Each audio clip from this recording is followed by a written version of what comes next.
So as mentioned, my name's Alan Patterson. I'm a systems engineer covering Zerto's global accounts. I'm actually out of the Dallas, Texas area.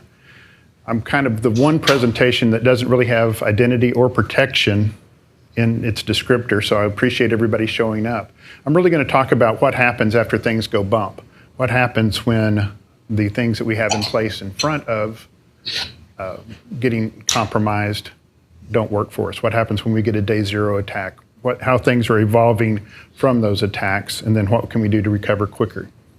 So the evolving landscape. The thing I would like to concentrate here, and I think it was brought up in a couple of other presentations in regards to what's happening with ransomware. It is now a board level challenge to handle. So not only are we having to look at it from reporting capabilities, but also from the ability to get cyber insurance, to have repayment of claims based upon the fact either of paying ransomware or getting recovery of lost revenue. The other thing to look at here is the attack vectors are continually increasing, and the ability and the effectiveness of those attacks are continually increasing. So by 2031, we're expecting every 2 seconds for something in the environment to be compromised, either identity stolen, a system impacted, an application, et cetera. The other thing that we look at is these, what I call the rule of 1/3. So we've all talked about Moore's Law and different things about that. But here we see 1/3 of all enterprises have been attacked. 1/3 of those enterprises have had to pay some sort of ransomware. At a point of recovery, we see where recovery has been occurring for maybe a week. The goodwill of our customers, the lost revenue, impact us severely, and so then we end up paying ransom. We may not pay it immediately, but we end up having to pay it. The issue there is, do I get my data back, and has my data also been exposed? So what we see here is increasing sophistication of the attackers. So being able to rapidly adapt to changes, being able to rapidly recognize when a compromised system has been patched, fixed, or an issue remediated, being able to take that to the next level. The other thing is, we've talked about decreasing learning curves from Alex, state actors, those types of things. But what we're also seeing is attacks in depth. So in the past, we may have seen a single attack head towards your Active Directory. You may have seen an attack head towards your virtualization engines, those types of things. What we're seeing now is an exploited attack that attacks all of those vectors and all of those surfaces, as well as, instead of in the past, we may have seen an attack that only looked at the ability to be able to gather data as a spyware type of thing. We might have had an attack that encrypted our data and denied us access, a ransomware. And we may have seen a data where we extracted the data. What we're seeing today is a lot of encryption along with extraction of data. So even though you get your data back, it is still exposed out into the world.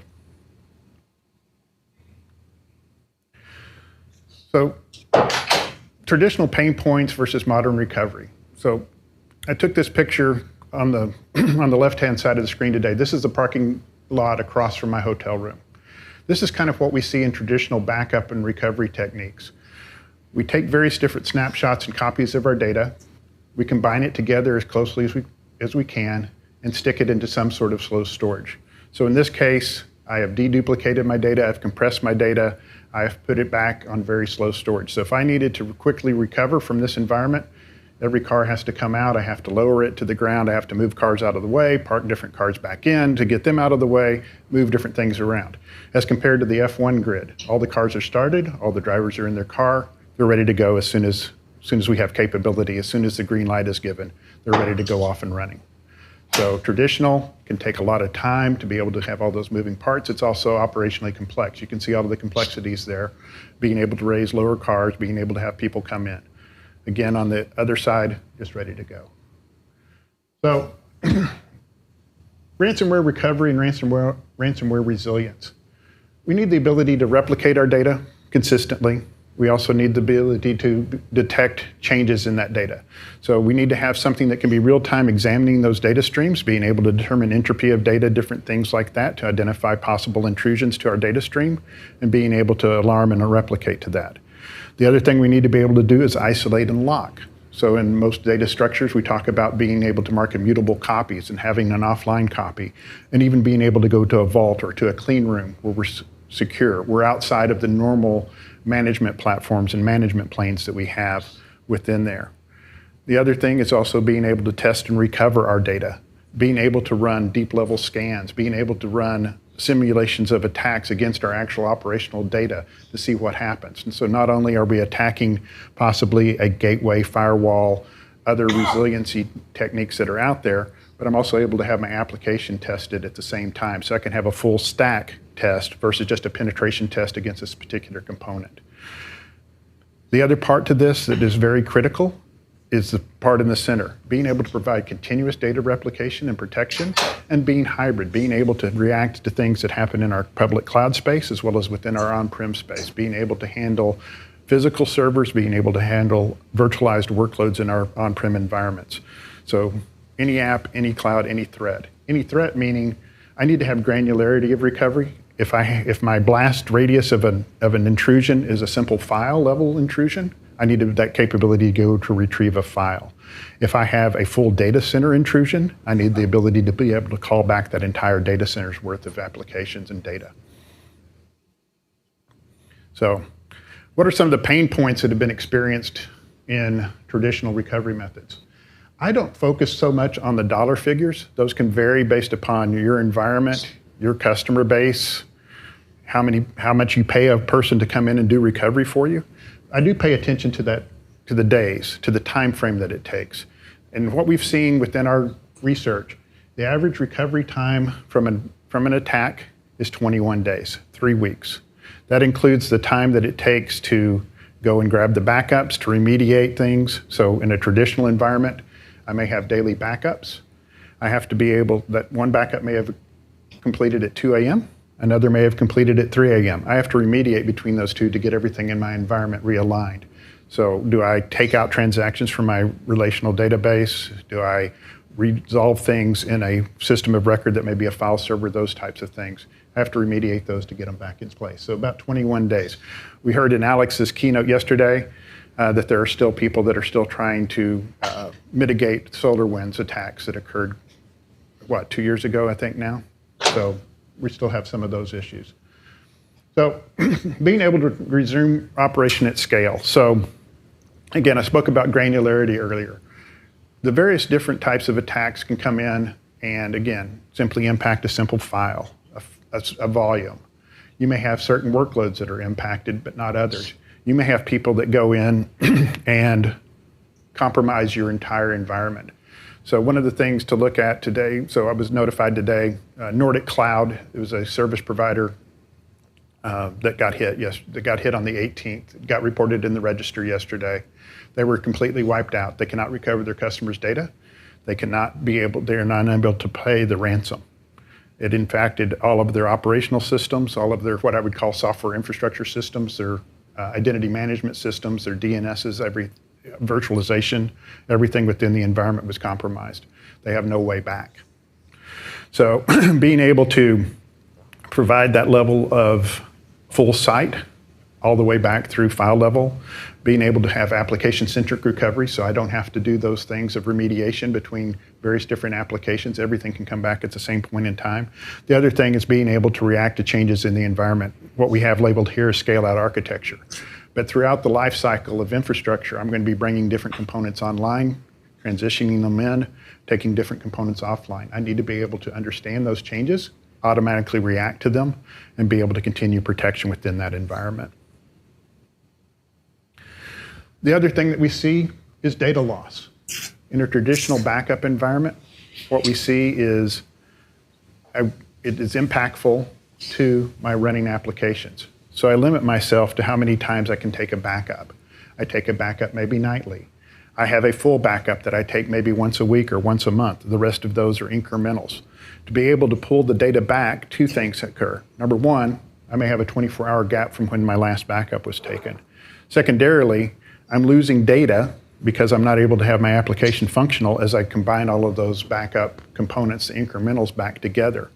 So the other part to that is I may have back-end scanning of my backups to identify changes in the data, things that may indicate that that is not a good backup to utilize, it has been compromised.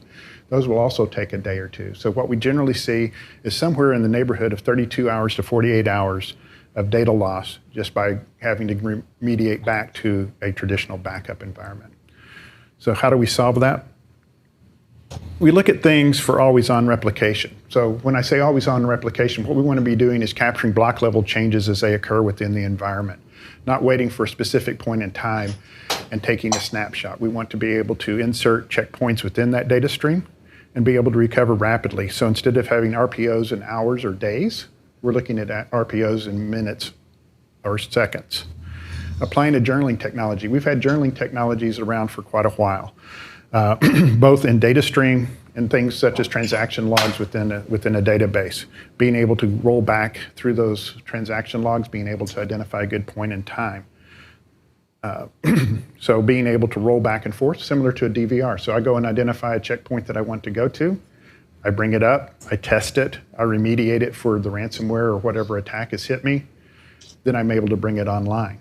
If I identify that I'm already compromised with the particular checkpoint, I want to go back just a few more seconds and identify that checkpoint, bring it back online. The other thing, again, is aligning the workloads to be application consistent. I don't want to have to remediate and take days for my database and my file server to come back into sync. I want to have all of those components that make up an application set to be able to recover in the same time.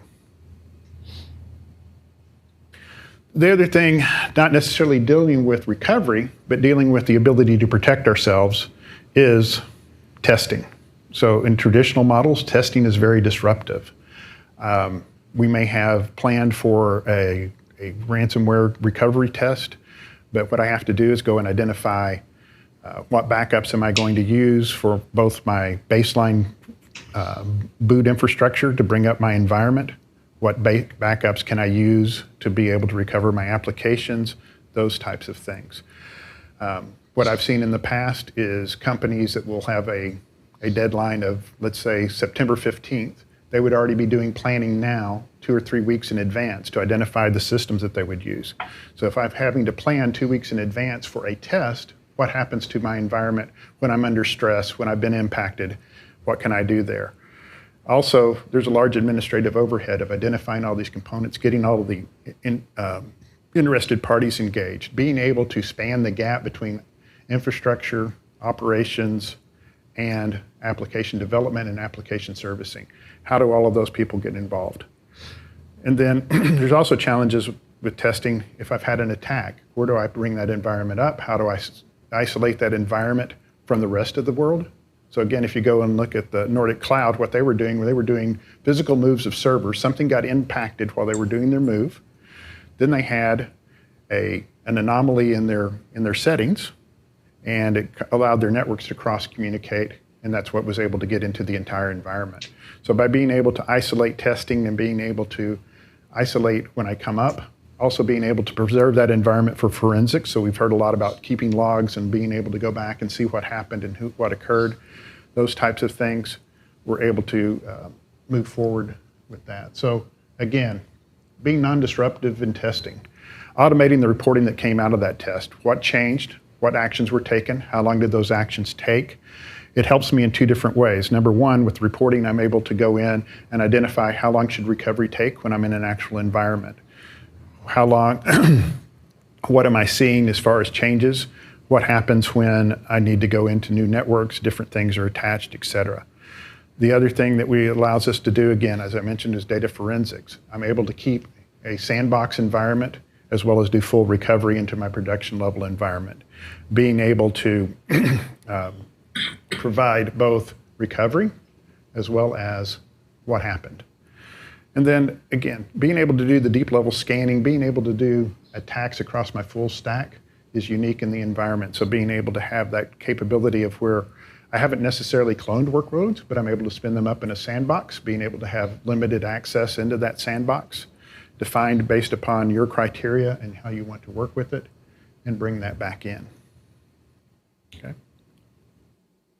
And at the end of the day, it's all about confidence in your environment, confidence that you can do recovery. So by being able to do repeated testing, by being able to perform testing and those types of things within my environment are very key.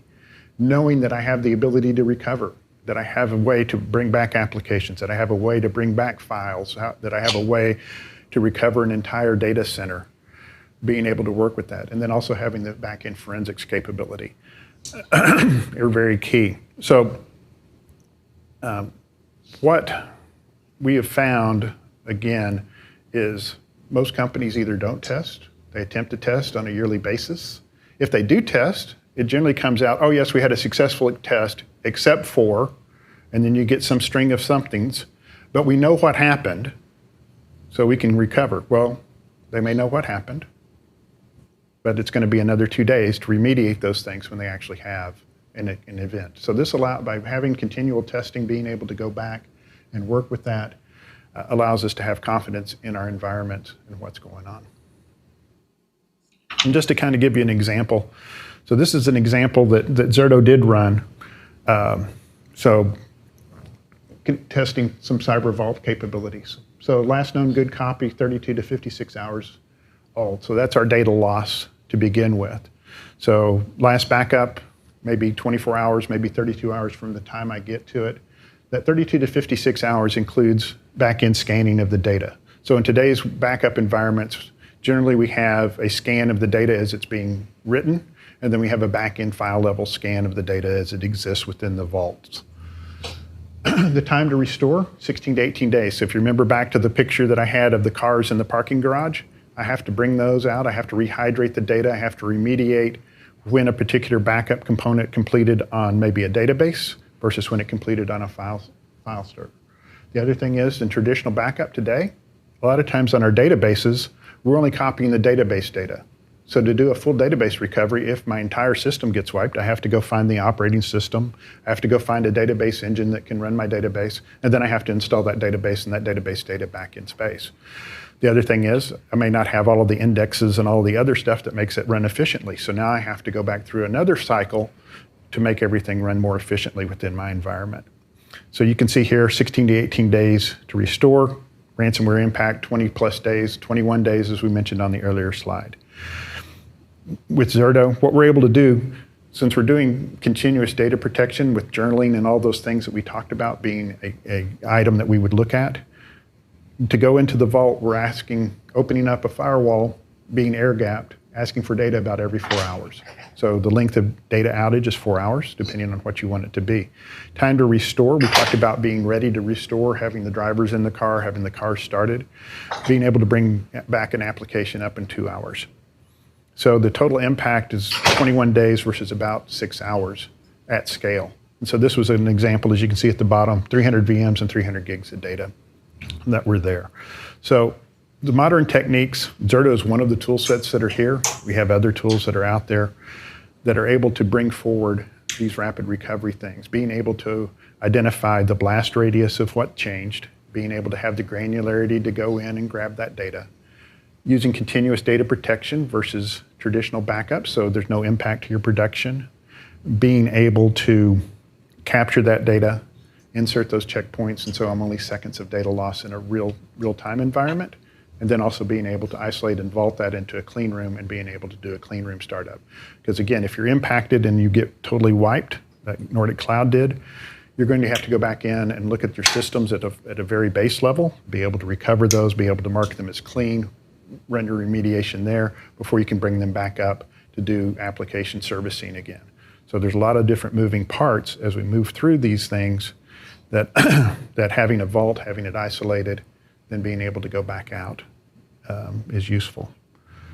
So I've got about 5 minutes for questions, if there are any. Happy to answer anything. Is the recovery time so like an average here? Is it 4 hours and all this? Or is it like 4 to 6 or something like that?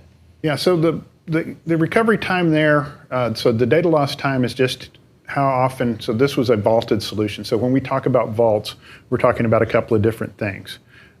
We have it air-gapped, so only items within the vault can request data to come in. We randomize IP addresses and the connections and all of those types of things to provide further security.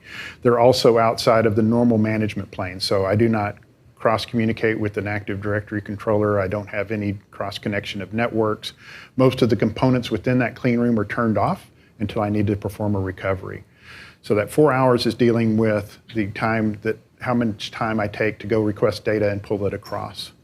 The other 2 hours is simply being able to bring up my, what I'll call infrastructure services, my directory, my DNS, et cetera, within the environment, and then being able to pull back the applications.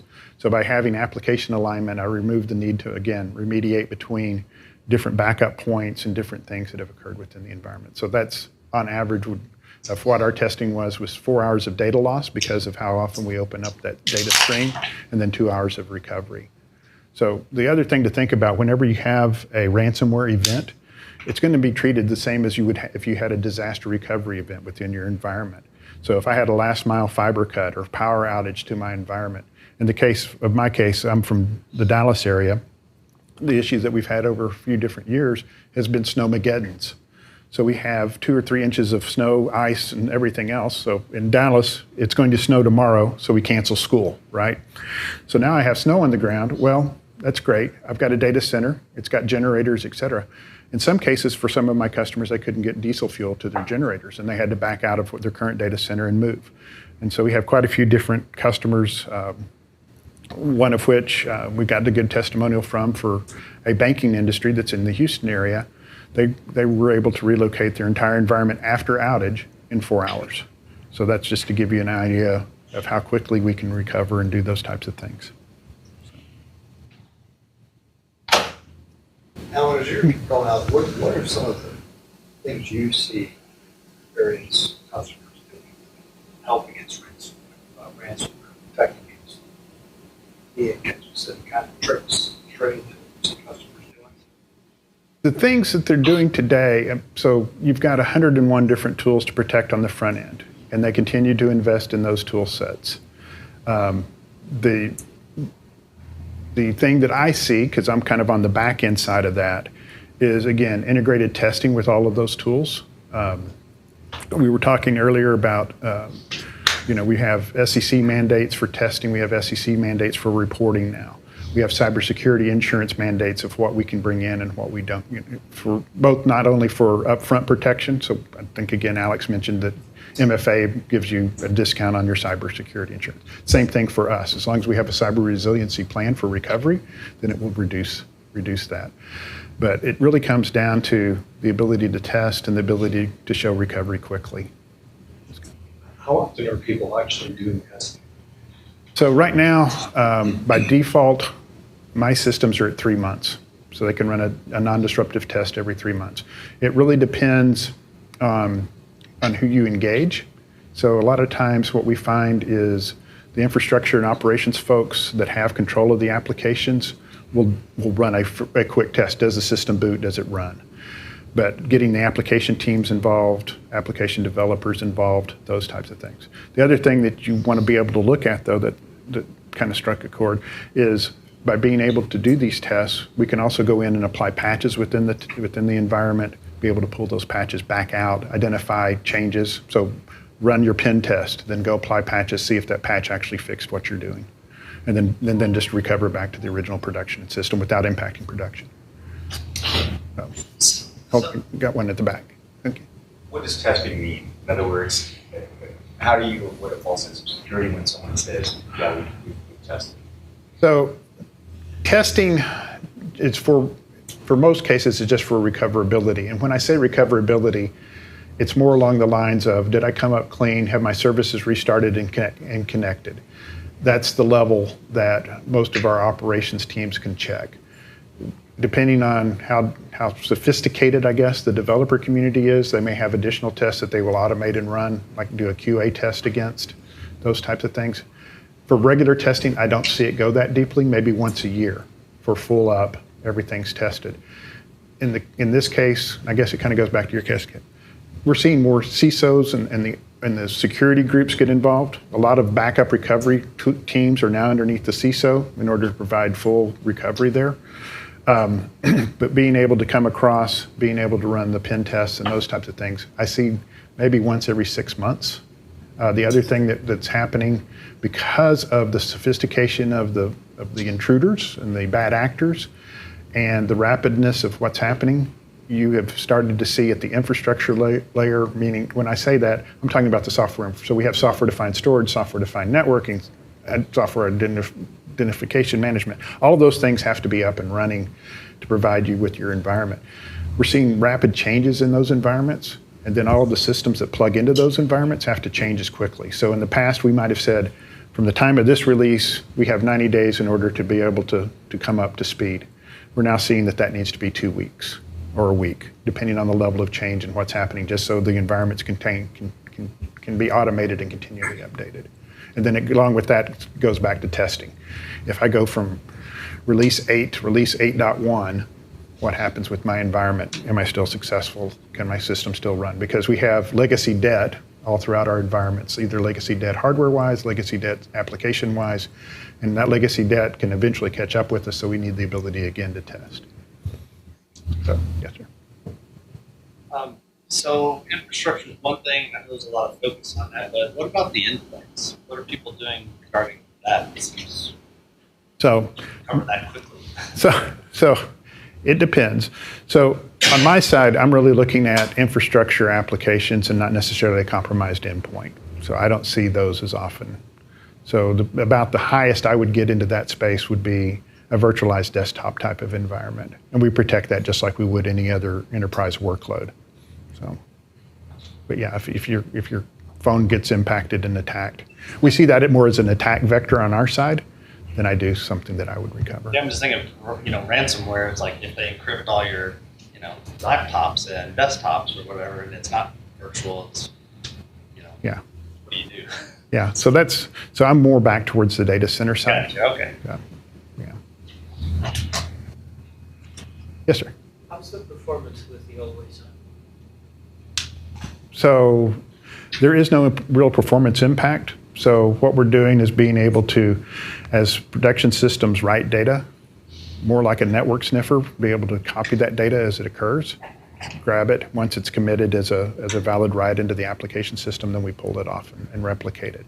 That's what most of these journaling technologies do, which is different than traditional backup. Traditional backup is usually either at the data layer or at the workload layer, and impacting production by being able to quiesce an application, being able to do different things at the lower levels. So the impact that most products that copy data at that level are going to be minimal.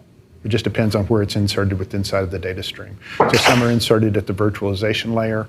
In the public cloud space, you're looking at different copies of data through an API to be able to take a difference copy of data and being able to move it. But again, it's not going to be impactful into the environment necessarily. Yep. All right. Thank you, Alan. Yep. Thanks.